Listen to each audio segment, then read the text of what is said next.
Assalamualaikum warahmatullahi wabarakatuh. Innal hamdalillah nahmaduhu wa nasta'inu wa nastaghfiruh wa na'udzu billahi min shururi anfusina wa min sayyiati a'malina. May yahdihillahu fala mudhillalah wa may yudhlil fala hadiyalah. Rabbi shrah li sadri wa yassir li amri wa hlul 'uqdatam min lisani yafqahul qawli. Amma ba'd. Selamat pagi teman-teman kelas 9. Pagi hari ini kita akan membahas bab ketiga K13 di LKS-nya. Jangan sesekali untuk men-skip video pembelajaran ini karena ada poin-poin terpenting di dalamnya. Sebelum kita masuk materi kita, teman-teman dukung channel YouTube Bapak. Jangan lupa di subscribe, share, komen, dan like. Jangan lupa juga follow IG Bapak Musonib Effendi. Kalau sudah, terima kasih. Baik teman-teman, kita akan masuk pembahasan materi kita bab ketiga, yaitu tentang zakat. Bagian A, zakat. Teman-teman, zakat itu terbagi dua. Yang pertama zakat fitrah, yang kedua zakat mal. Baik, kita akan membahas zakat fitrah terlebih dahulu. Pertama, zakat fitrah. Pengertian zakat fitrah menurut bahasa ialah zakat yang wajib dikeluarkan pada hari raya Idul Fitri. Sedangkan pengertian zakat fitrah menurut syariat Islam ialah zakat yang diwajibkan bagi tiap muslim, laki-laki, perempuan, besar, kecil, merdeka atau budak yang memiliki kelebihan bagi keperluan dirinya dan keluarganya di hari raya Idul Fitri. Kita masuk dengan syarat wajib zakat fitrah. Ada beberapa syarat wajib zakat fitrah sebagai berikut, teman-teman. Yang pertama, seorang itu harus Islam. Yang kedua, lahir sebelum terbenam matahari pada hari penghabisan bulan Ramadan. Yang ketiga, mempunyai kelebihan keperluan makanan pokok untuk dirinya sendiri dan yang wajib dinafkahi baik manusia ataupun binatang pada malam hari raya dan siang harinya. Masuk dengan waktu-waktu pembayaran zakat fitrah. Waktu wajib membayar zakat fitrah ialah ketika terbenamnya matahari pada malam hari raya Idul Fitri. Ada beberapa waktu yang hukumnya membayar zakat fitrah. Pada waktu itu sebagai berikut. Yang pertama, waktu jawas, yaitu dibolehkan, yaitu dari awal bulan Ramadan sampai hari penghabisan Ramadan, itu boleh. Yang kedua, waktu wajib, yaitu mulai terbenam matahari penghabisan Ramadan, berarti di akhir bulan Ramadan. Yang ketiga, waktu yang lebih baik atau sunnah, yaitu dibayar sesudah sholat subuh sampai sebelum pergi sholat hari raya Idul Fitri. Ya. Terus yang keempat, waktu makruh, ya, yaitu membayar zakat fitrah sesudah sholat hari raya Idul Fitri. Tetapi sebelum terbenam matahari pada hari raya boleh. Terus yang kelima, waktunya haram, ya, lebih terlambat lagi, yaitu dibayar sesudah terbenam matahari pada hari raya Idul Fitri. Nah, itu ya teman-teman, ada 5 waktu untuk kita membayar zakat fitrah. Terus kita masuk dengan pembahasan yang kedua, yaitu zakat mal. Apa itu zakat mal? Menurut bahasa, mal berarti harta, ya teman-teman.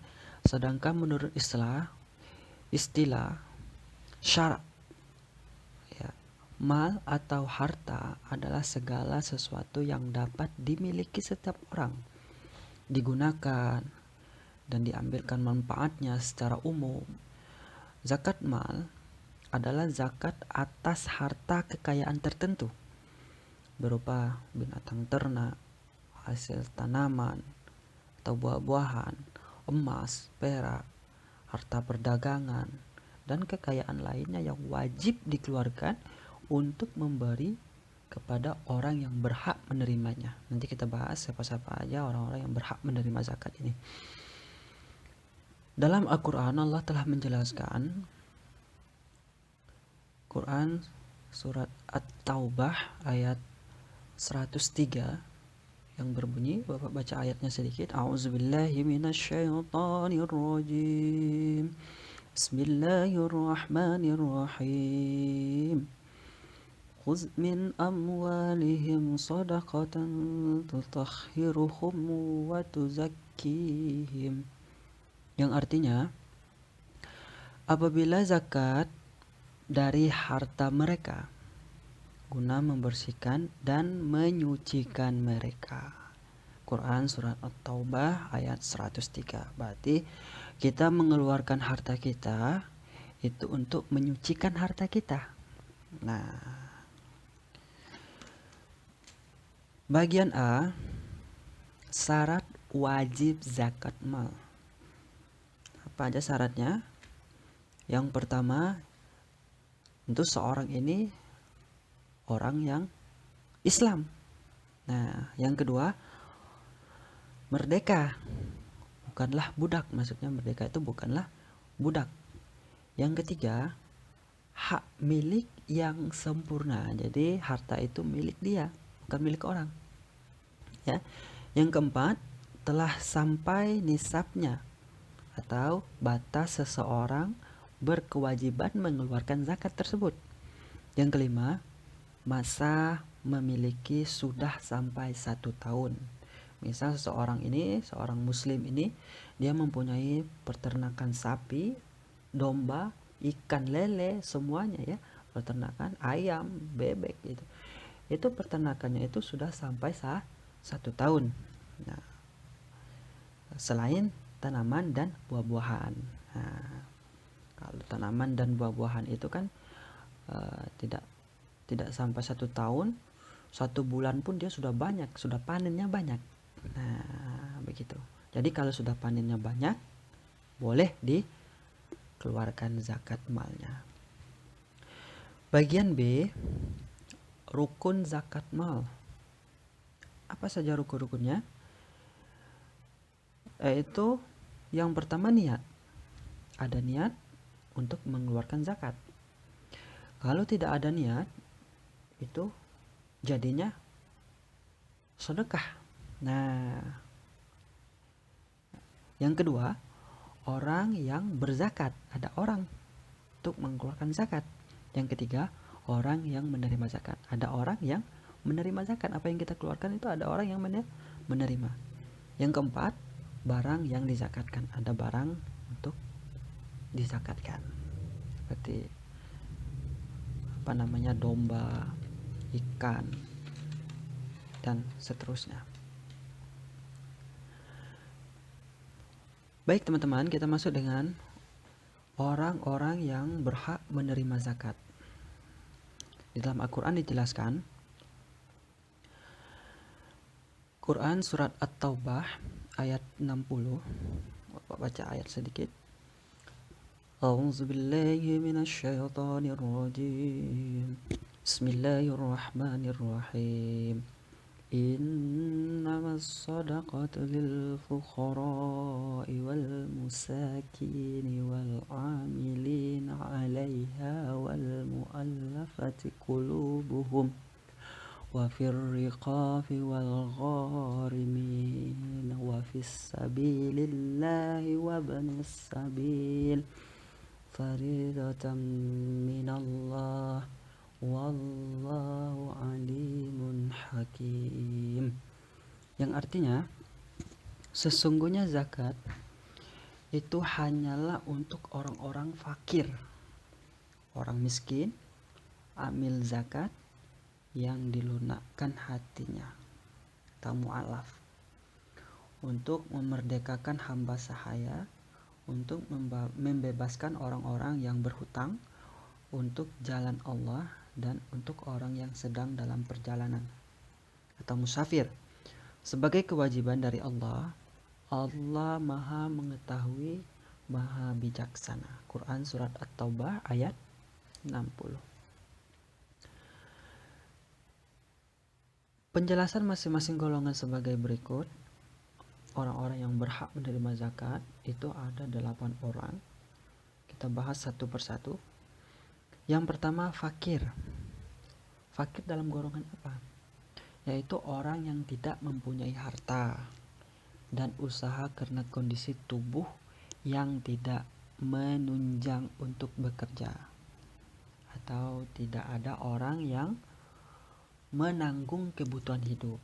Nah, itu yang dinamakan fakir. Ini yang pertama, ya.